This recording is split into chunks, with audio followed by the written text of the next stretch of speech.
Life was a fairy tale until their private jet crashed at noon, and suddenly my fairy tale life spiraled into a grim reality. Hello, everyone. My name is Jessica. Growing up, I was the princess of a castle I barely understood. My parents, bless their souls, had more money than some countries, but they made sure I knew the worth of every penny. Money talks, but wisdom listens, Dad would say. Mom insisted on me knowing how to budget before I even knew how to properly spell luxury. Life was a fairy tale until their private jet crashed at noon, and suddenly my fairy tale life spiraled into a grim reality. Overnight, Grandma took me under her wing. Her name is Alexandra. We lived in a modest house, a stark contrast to the opulence I had known. It was a new kind of existence, one where true luxury was found in love and care, not the material. My inheritance was a distant promise locked away until I turned 25. So I adapted, learned, and thrived under Grandma's guidance. College was my escape and my grounding. That's where Martin came into the picture. He was as far from my world as one could get, a scholarship kid with a heart of gold and a wit that could cut through any pretense. We clicked in a way I never expected. Bringing him home to meet Grandma was a nerve-wracking experience. I hadn't told him about the money. Better he doesn't know, not yet, Grandma had advised, and I saw the wisdom in her words. I wanted Martin to love me for me, not my bank account. Grandma, this is Martin. I introduced them, my stomach in knots. Nice to meet you, ma'am, Martin said, extending a hand that Grandma shook warmly. Sit, sit, Grandma gestured, her eyes twinkling as she took in Martin's nervous posture. You're the young man who's stolen my granddaughter's heart? Martin blushed, a sheepish grin spreading across his face. I guess you could say that, ma'am. We sat down, and the conversation flowed more easily than I dared hope. Grandma shared stories of my parents, of me as a child, stories that made Martin laugh and look at me with a warmth that made my heart swell. You've got a good one here, Grandma said, nodding towards me but looking at Martin. Takes after her mother, strong and kind. But don't you let her fool you, she's got a bit of mischief in her too. I can see that, Martin chuckled, squeezing my hand under the table. The evening went on, filled with laughter and shared stories. Martin fit into our world like he was always meant to be there. As he helped Grandma with the dishes afterward, I knew I had made the right choice in bringing him into this part of my life. Walking him out later, Martin turned to me, a serious look on his face. Your grandma's amazing, you know, and hearing about your parents, your life, I feel like I understand you more. I nodded, feeling a lump form in my throat. I'm glad, Martin. There's a lot to me, more than meets the eye, I guess. He smiled, pulling me into a hug. I'm here for all of it, every layer. It doesn't matter what's in your bank account. It's you I care about. I hugged him back tighter than I ever had before. In that moment, I knew I could trust him, but I also knew the weight of the secret I was keeping. It was a delicate balance, one I hoped wouldn't tip and spill over. The ride to Martin's parents' house was a quiet one, filled with the kind of silence that's too thick to cut through. I could tell Martin was nervous, his hands gripping the steering wheel tighter than usual. You sure you're ready for this? I asked, trying to break the ice. Yeah, just. My mom can be a bit much. Don't take anything she says to heart, okay? Martin's attempt at a reassuring smile didn't quite reach his eyes. The house loomed ahead, grand and imposing as we pulled up. My stomach twisted into knots. This was it, no turning back now. We were barely through the door when Martin's mom, Marion, made her entrance. Her eyes landed on me like two laser beams, sizing me up in a way that made my skin crawl. So this is the girl you've been hiding, she said, her voice as cold as the marble floors. Mom, this is, Martin began, but Marion waved him off. I know who she is. Come, let's sit. I prepared some tea. Her command was not to be ignored, leading us into a living room that felt more like a showroom. The tea was served, and Marion wasted no time. I hear you were raised by your grandmother. Must have been quite the humble upbringing, she said, the word humble sounding more like an insult. I clenched my jaw, fighting to keep my cool. It was. My grandma taught me a lot about life. Important stuff, not just fluff. Marian's lips twitched in a smirk. I see. And your parents? Gone too soon, I heard. Tragic, really. How does one cope without the proper guidance? Martin jumped in, clearly uncomfortable. Mom, that's enough. Let's not. No, it's okay, Martin, I interrupted, feeling a surge of defiance. Yeah, my folks are gone, and yeah, it was tough, but I got through it. It made me who I am. Marian sipped her tea, her gaze never wavering. Interesting. And what about your future, dear? Any plans, or are you just riding along on my son's coattails? That stung. I took a deep breath, reminding myself why I was here. I've got plans, big ones, and I don't need to ride on anyone's coattails to make them happen. The air was thick with tension. Martin, bless him, tried to change the subject. Mom, let's not do this, okay? We're here to enjoy each other's company. Marian set down her teacup, a calculated move. I'm merely trying to understand the woman my son has chosen. You can't fault a mother for caring about her child's future.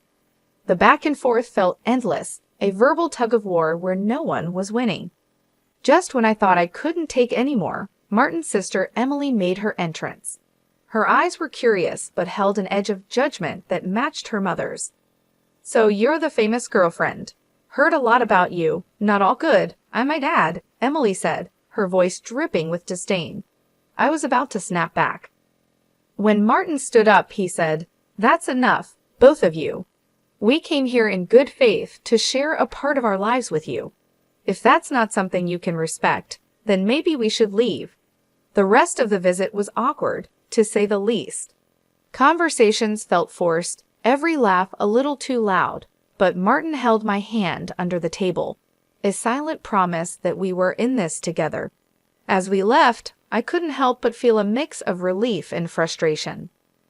I'm sorry about that, Martin said once we were in the car. They can be a bit intense. I sighed, watching the lights of the house fade in the rearview mirror. It's not your fault, but man, your mom and sister, there's something else. Martin chuckled, a sad sort of sound. Yeah, they are. But hey, we survived, right? Survived and stronger, I agreed, leaning my head against the window. The night sky was clear, the stars shining bright. Maybe it was a sign. No matter how tough things got, there'd always be a way through. The warning came swift and sharp, like a slap to the face. At our next awkward family meetup, Marian, my future mother-in-law, didn't waste any time laying down the law. If you two are serious about getting married, we're getting a prenup signed, she declared, her eyes drilling into me as if daring me to object. I shrugged and let out a low, fine by me. I'm not after your son's money. Martin looked like he wanted to crawl into a hole and disappear. Once we were out of there, he was all apologies and promises.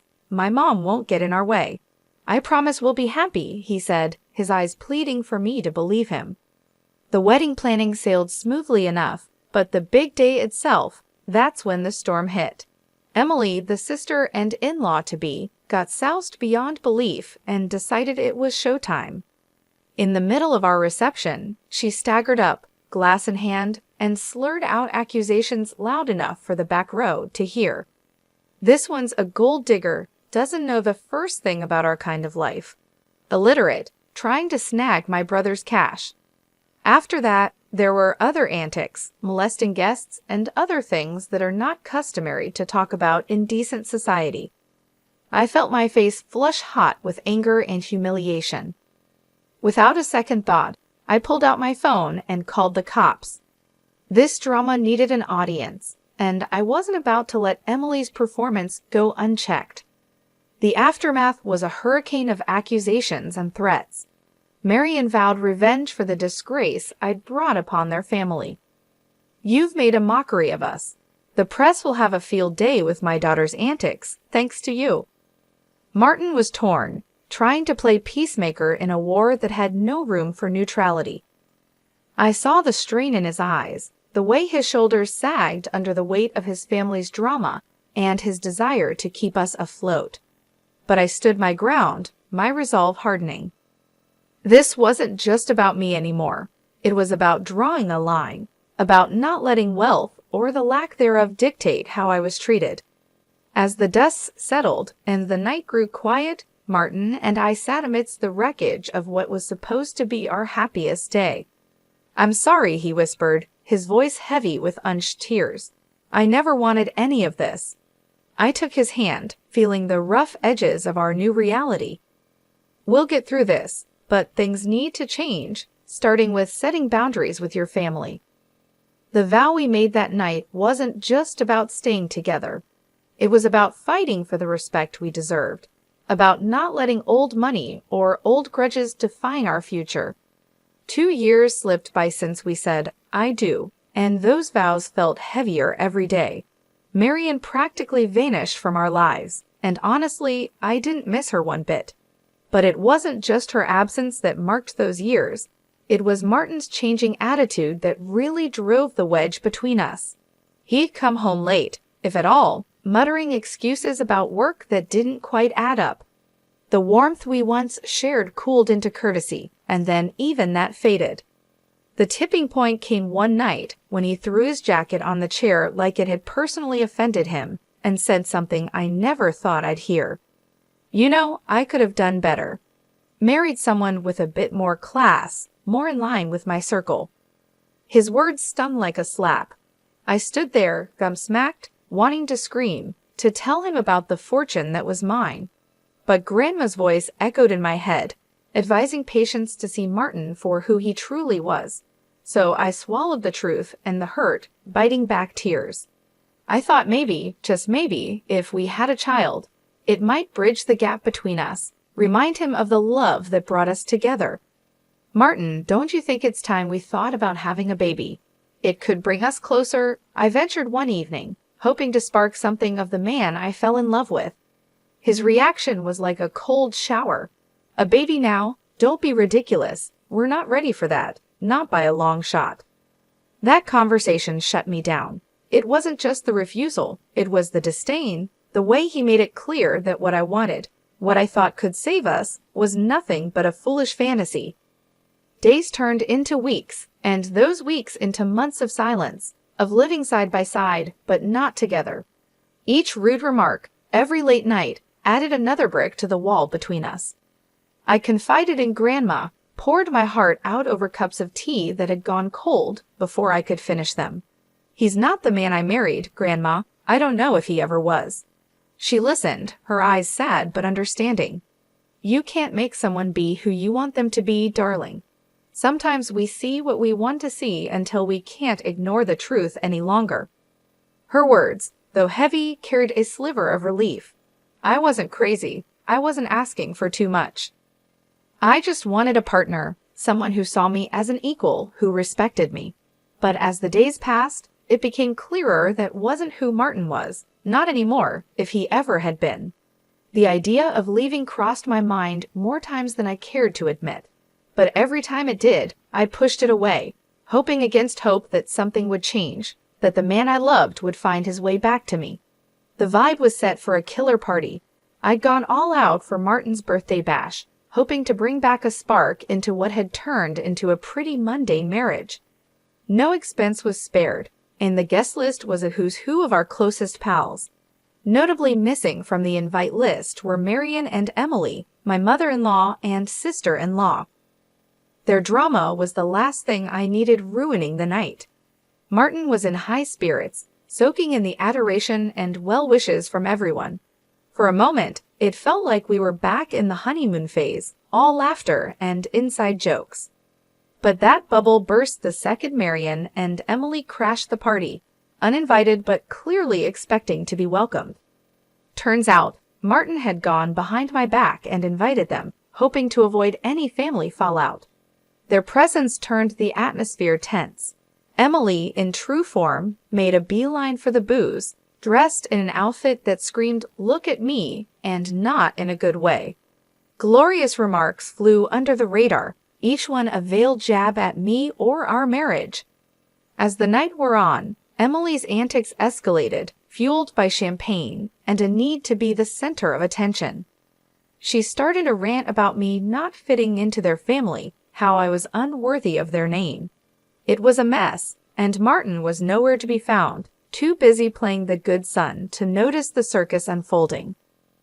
The climax of the evening was when Emily, a few sheets to the wind, decided to air out some dirty laundry. Waving around some documents, she slurred out insults, each word a knife. The spectacle ended with her stumbling into the pool, documents flying everywhere. I rushed over, more out of curiosity than concern, and gathered the scattered papers. My heart sank as I pieced together what they were: divorce papers, signed by Martin. It was like a punch to the gut, each signature a betrayal. I stood there numb as the reality of the situation washed over me. My husband, the man I had vowed to spend my life with, had decided our journey was over without so much as a word to me. The party around me faded into a blur as I clutched the documents, Martin's signature glaring up at me, confirming what I didn't want to believe. This wasn't just a party to remember. It was the end of everything I thought we had. In the aftermath of the pool incident, I sought clarity amidst the chaos. My heart pounded as I approached Martin, holding the soaked documents that had unwittingly unveiled a truth I was unprepared for. "Martin, what's this about?" I demanded, my voice stronger than I felt, thrusting the divorce papers toward him. Before he could respond, his mother interjected with a smugness that made my skin crawl. "Oh dear, looks like your little scheme didn't work out, did it? Martin is leaving you. Thought you could trap him with a baby for his money." I stared at Martin, searching his eyes for any sign of the man I married, but he couldn't meet my gaze. His silence was more telling than any words. With resignation, I signed the divorce papers. They were just a formality now, a closing chapter of a book I no longer wished to be part of. As the dust settled, Grandma approached, her presence a calming force. She didn't need to say anything. Her eyes conveyed volumes of empathy, understanding, and unspoken support that bolstered my resolve. It was then she decided to reveal the truth, not just to me, but to everyone present. "She doesn't need any of your money," Grandma declared, her voice steady and strong. "In a month, she turns 25 and will inherit a fortune far beyond what you could imagine. She's been raised to value people over wealth, to seek out genuine connections rather than financial gain."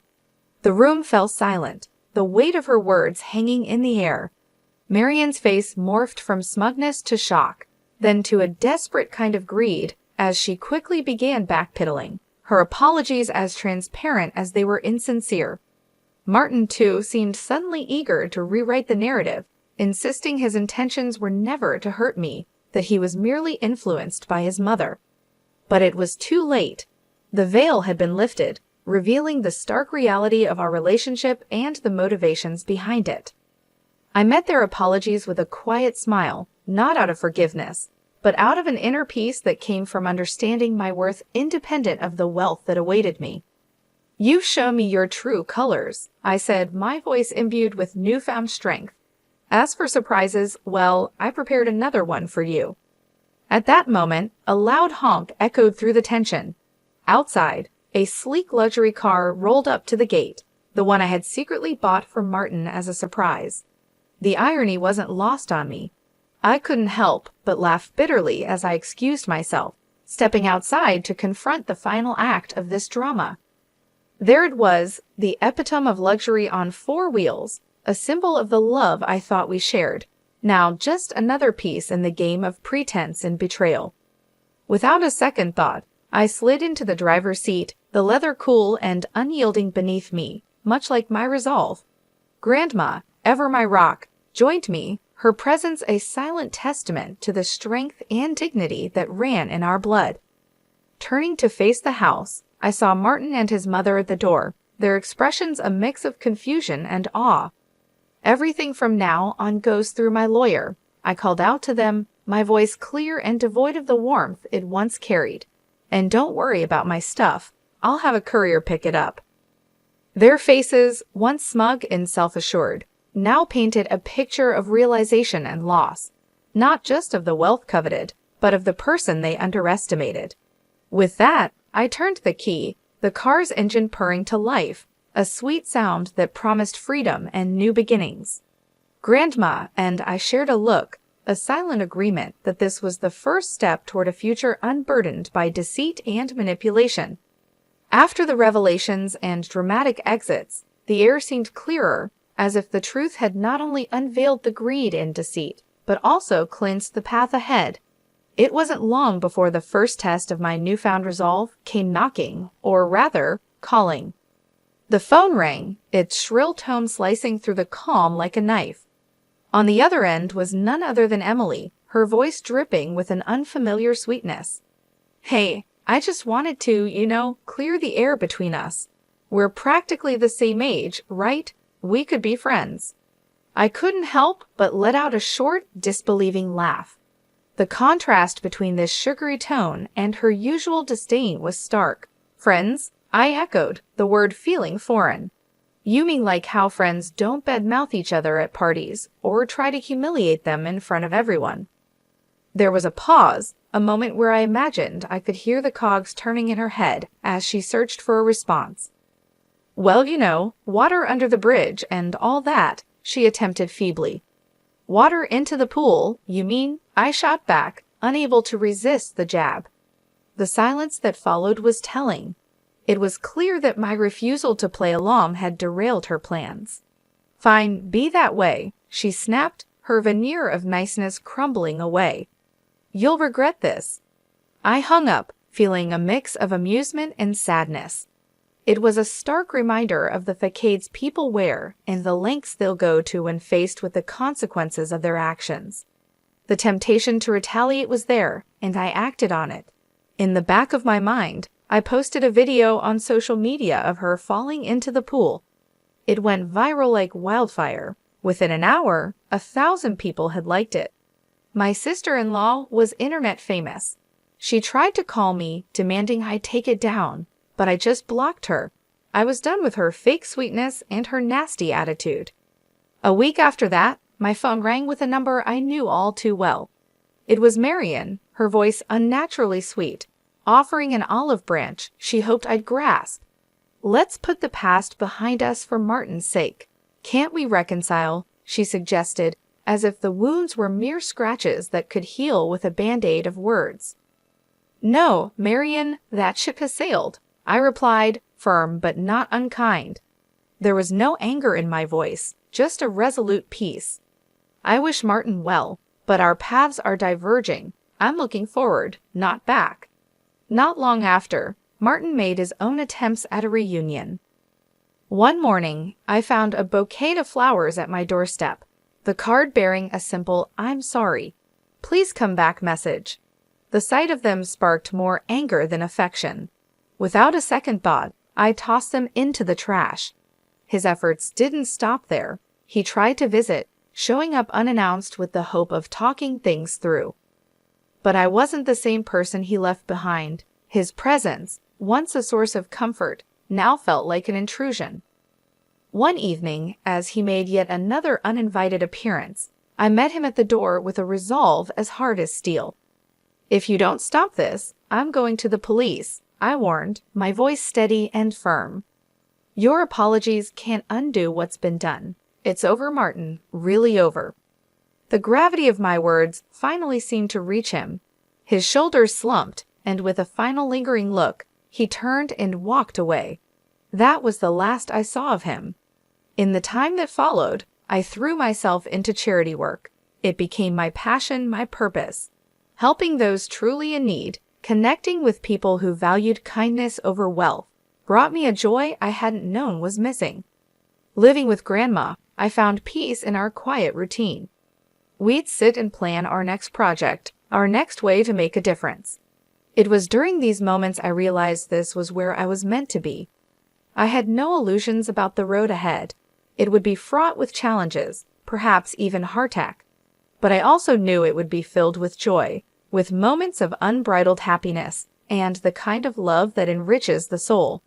And so I live my life looking forward, not back. I work, I help, and I hope. I believe in a future where all find true love, not defined by wealth or status, but by genuine connection. And yes, one day I'll have those 3 beautiful children I dream of. But for now, I'm content. I'm building a life of purpose, surrounded by love that doesn't ask for anything.